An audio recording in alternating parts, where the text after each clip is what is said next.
Assalamualaikum warahmatullahi wabarakatuh. Perkenalkan, nama saya Supriyadi, Prodi PAI. Saya akan menjelaskan sedikit tentang pengertian karakteristik filsafat, kemudian fungsi filsafat, kemudian perbedaan antara ilmu dengan filsafat, kemudian hubungan antara penelitian, metodologi, dan filsafat ilmu. Dengan bersumber dari buku Pengantar Filsafat Pendidikan yang ditulis oleh Muhammad Hamdi, kemudian Ibu Fitriani, Ibu Nori Nopitasari. Baik, adapun pengertian filsafat berasal dari kata Yunani filosofis, bahasa Arab falsafi.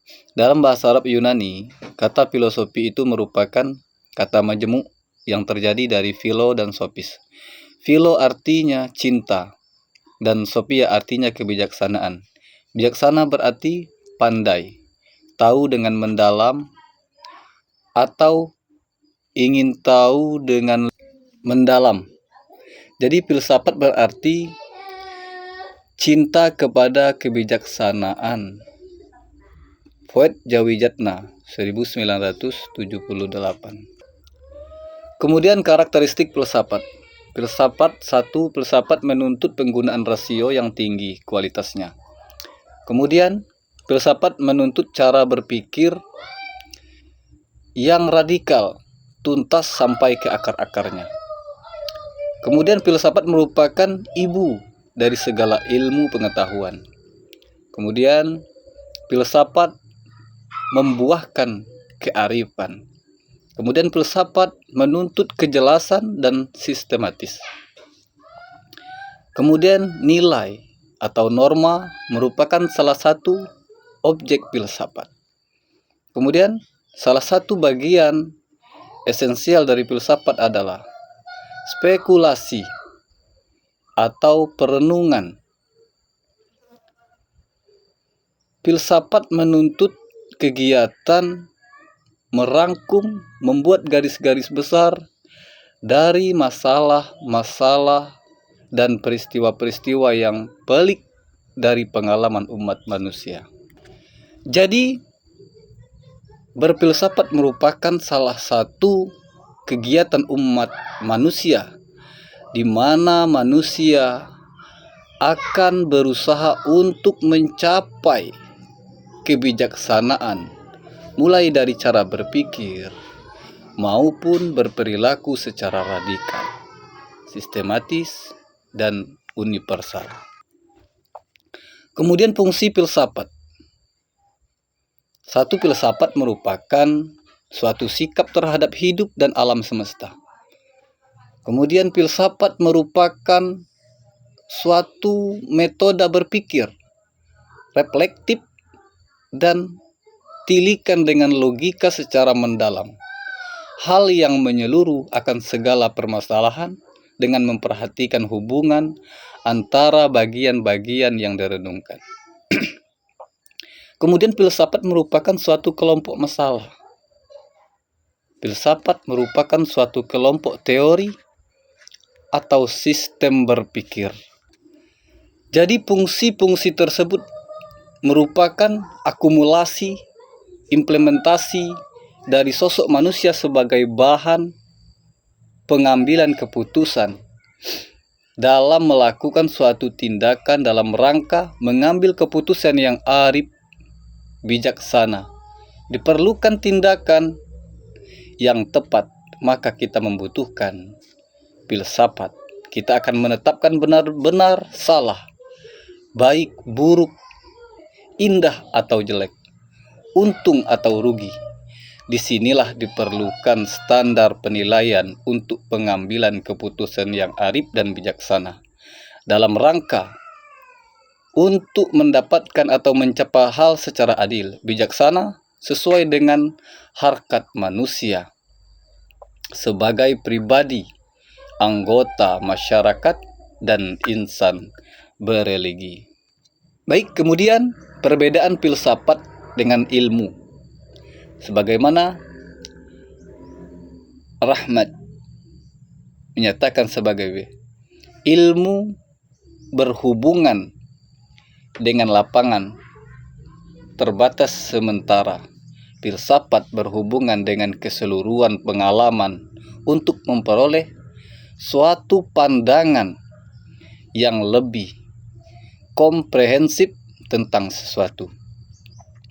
Kemudian ilmu melukiskan fakta-fakta dari dunia fenomenal secara sistematik, sedangkan filsafat merenungkan tentang makna segala sesuatu. Kemudian ilmu menggunakan pendekatan analitik dan deskriptif, sementara filsafat menggunakan sistentik sinoptik, berhubungan dengan sifat-sifat dan kualitas alam dan hidup secara keseluruhan. Kemudian ilmu menghilangkan faktor-faktor pribadi yang subjektif, sementara filsafat tertarik pada personality, nilai-nilai, dan semua pengalaman. Kemudian ilmu tertarik kepada sesuatu sebagaimana adanya, sedangkan filsafat tidak hanya tertarik pada bagian-bagian nyata, melainkan kemungkinan-kemungkinan yang ideal dari suatu benda, nilai serta maknanya. Ilmu bertugas meneliti, mengontrol proses alam, sedangkan filsafat bertugas mengadakan kritik, menilai, dan mengkoordinasikan tujuan. Kemudian ilmu lebih menekankan kepada deskripsi hukum-hukum fenomenal dan hukum-hukum kausal, sementara filsafat lebih tertarik kepada hal-hal yang berhubungan dengan pertanyaan-pertanyaan why dan how. Kemudian hubungan antara penelitian, metodologi, dan filsafat ilmu. Penelitian adalah upaya, kegiatan menyusun atau menemukan pengetahuan atau ilmu menggunakan metode-metode tertentu dan prosedur sistematik. Prosedur sistematik dimaksud adalah menunjuk pada filsafat ilmu, sedangkan metode-metode tertentu yang sistematis menunjuk kepada metodologi. Nah, metodologi diartikan sebagai kajian atau pemahaman tentang metode-metode. Dalam pengertian, metode itu sudah terkandung pengertian teknik. Namun, secara keilmuan, metode itu diartikan cara berpikir. Nah, sedangkan teknik diartikan sebagai cara melaksanakan hasil berpikir. Dengan demikian, metodologi penelitian diartikan sebagai pemahaman metode-metode dan teknik-teknik penelitian. Metode-metode penelitian adalah cara-cara berpikir untuk melakukan penelitian, dan teknik penelitian adalah cara melaksanakan penelitian atas dasar hasil pemikiran. Nah, jadi pengertian penelitian atas dasar hasil pemikiran dan pengertian metodologi penelitian diartikan sebagai pengkajian atau pemahaman tentang cara berpikir dan cara melaksanakan upaya atau kegiatan menyusun atau menemukan pengetahuan dan atau ilmu atas dasar hasil berpikir, seperti telah dipolakan menurut langkah-langkah tertentu. Dengan demikian, untuk dapat memahami dan melakukan penelitian itu, selain harus menguasai metodologinya, juga harus menguasai filsafat ilmunya. Nah, oleh karena itu, biasanya metodologi penelitian tidak dapat dipisahkan dari filsafat ilmu. Inti perubahan filsafat ilmu yang dapat mendukung metodologi penelitian berkisar pada ilmu. Metode ilmiah dan logika menjelaskan ilmiah sebagaimana yang diartikan oleh filsafat ilmu itu sendiri. Ilmu akan menjelaskan tentang pengetahuan dan ilmu. Nah, langkah-langkah menjelaskan tentang pengetahuan dan ilmu ilmiah menetapkan, merumuskan, dan mengidentifikasikan masalah, penyusun, mendekatkan masalah dan kerangka pikiran. Nah, merumuskan hipotesis atau menguji hipotesis. Kemudian pembahasan faktual dan penarikan kesimpulan teoritis. Tentang logika, penjelasan ilmiah akan menjelaskan teknik berpikir. Apakah itu inductio empirico atau deductio hipotetika, berpikir deduktif untuk menarik kesimpulan hipotesis. Dan pengujian hipotesisnya, inductio empirico, berpikir induktif untuk menyatakan proposisi hipotesis menjadi fakta. Nah, mungkin itu sedikit penjelasan